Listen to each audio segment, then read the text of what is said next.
دا ملګری تپوس کوي چې دا نن زمانہ کې نعتونه ویل شي نو د نعتونو سره پس منظر کې د تنبل आवाज راځي نو دا تنبل आवाज نعتونو سره جایز دی او که جایز نه دی نو جواب دا دی چې تنبل غغول د خوشحالۍ په موقع باندې د شرایطو پرانا کې د هغه اجازت موجود دی خدای خپل خاص شرایط دي او هغه د خوشحالۍ په موقع باندې غغول شي او د نبی اکرم صلی الله علیه وسلم نعتونه ویل دا غي مقصد که د نبی علیه الصلاۃ والسلام تعریف او صفت کول وی نو هغه سره د تنبل سمانا نه جوړیږي نو د دین ځان ساتلم پکار دي د داسې نعتونو اوریدلم نری پکار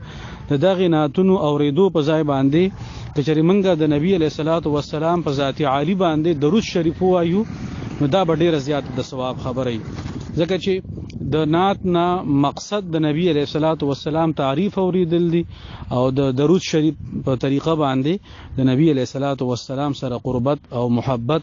او د هغې د سنت طریقو په زړه کې یو عشق پیدا کیږي نو د دې په ځای باندې د درود شریف کثرت ته توجه ورکول پکار دي